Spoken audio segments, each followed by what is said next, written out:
She had never heard that low, breathless quality of helplessness in his voice. He was fighting to regain control. There was almost a touch of apology in his smile, the apology of a child pleading for indulgence. But there was also an adult's amusement, the laughing declaration that he did not have to hide his struggle, since it was happiness that he was wrestling with, not pain. She backed away from him. She felt as if emotion had flung her ahead of her own consciousness, and questions were now catching up with her, groping toward the form of words. Dagny, that torture you've been going through here for the last month, answer me as honestly as you can. Do you think you could have borne it 12 years ago? No, she answered. He smiled. Why do you ask that? To redeem 12 years of my life, which I won't have to regret. What do you mean? And her questions had caught up with her. And what do you know about my torture here? Dagny, aren't you beginning to see that I would know everything about it? How did you? Francisco, what were you whistling when you were coming up the hill? Why, was I? I don't know. It was the Fifth Concerto by Richard Halley, wasn't it? Oh! He looked startled, then smiled in amusement at himself, then answered gravely, I'll tell you that later. How did you find out where I was? I'll tell you that, too. You forced it out of Eddie. I haven't seen Eddie for over a year. He was the only one who knew it. It wasn't Eddie who told me. I didn't want anybody to find me. He glanced slowly about him. She saw his eyes stop on the path she had built, on the planted flowers, on the fresh shingled roof. He chuckled, as if he understood, and as if it hurt him. You shouldn't have been left here for a month, he said. God, you shouldn't have. It's my first failure at the one time when I didn't want to fail. But I didn't think you were ready to quit. Had I known it, I would have watched you day and night. Really? What for? To spare you, he pointed at her work, all this. Francisco, she said, her voice low, if you're concerned about my torture, don't you know that I don't want to hear you speak of it? Because... She stopped. She had never complained to him, not in all those years. Her voice flat, she said only, that I don't want to hear it, because I'm the one man who has no right to speak of it. Dagny, if you think that I don't know how much I've hurt you, I'll tell you about the years when I... But it's over. Oh, darling, it's over. Is it? Forgive me, I mustn't say that. Not until you say it. He was trying to control his voice, but the look of happiness was beyond his power to control. Are you happy because I've lost everything I lived for? All right, I'll say it, if this is what you've come to hear. You were the first thing I lost. Does it amuse you now to see that I've lost the rest?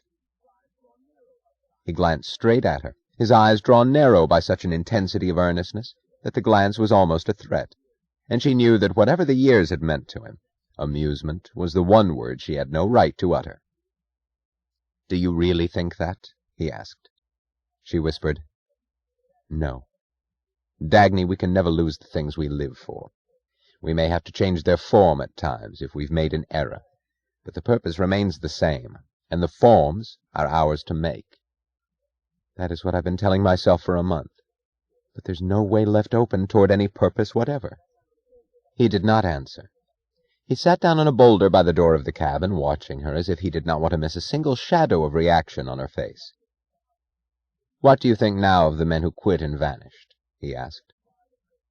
She shrugged, with a faint smile of helpless sadness, and sat down on the ground beside him. You know, she said, I used to think that there was some destroyer who came after them and made them quit.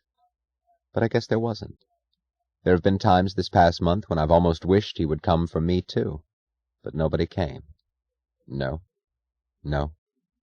I used to think that he gave them some inconceivable reason to make them betray everything they loved.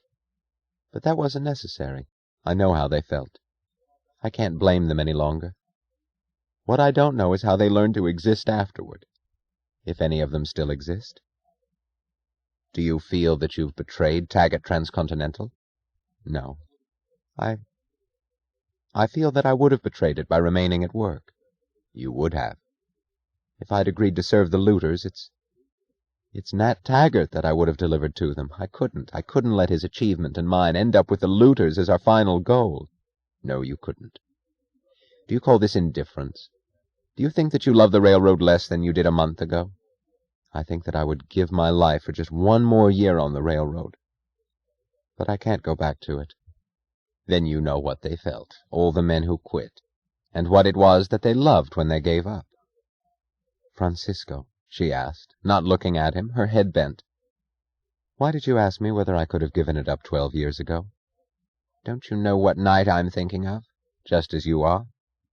Yes, she whispered. That was the night I gave up Dunconia Copper. Slowly, with a long effort, she moved her head to glance up at him. His face had the expression she had seen then on that next morning 12 years ago. The look of a smile, though he was not smiling. The quiet look of victory over pain. The look of a man's pride in the price he paid, and in that which made it worth paying. But you didn't give it up, she said. You didn't quit. You're still the president of Dunconia Copper. Only it means nothing to you now. It means as much to me now as it did that night. Then how can you let it go to pieces?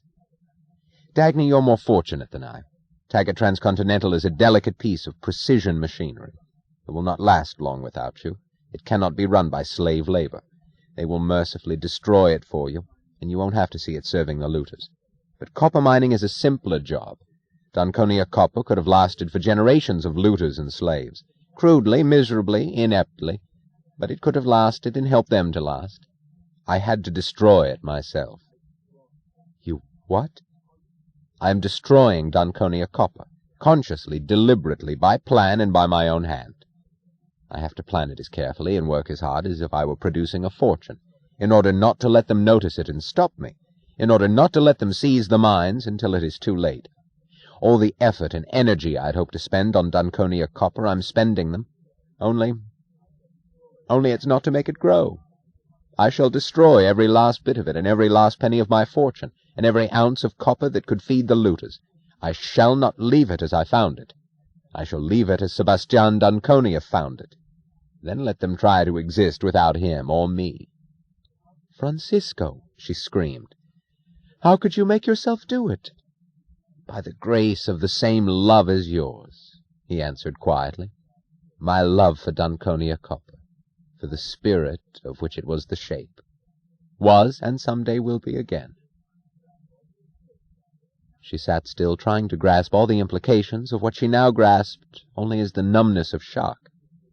In the silence, the music of the radio symphony went on, and the rhythm of the chords reached her like the slow, solemn pounding of steps, while she struggled to see at once the whole progression of 12 years. The tortured boy who called for help on her breasts, the man who sat on the floor of a drawing-room playing marbles and laughing at the destruction of great industries, the man who cried, "My love, I can't," while refusing to help her, the man who drank a toast in the dim booth of a bar-room to the years which Sebastian Dunconia had had to wait. Francisco, of all the guesses I tried to make about you, I never thought of it. I never thought that you were one of those men who had quit. I was one of the first of them. I thought that they always vanished. Well, hadn't I? Wasn't it the worst of what I did to you? That I left you looking at a cheap playboy who was not the Francisco Dunconia you had known? Yes, she whispered. Only the worst was that I couldn't believe it. I never did. It was Francisco Dunconia that I kept seeing every time I saw you.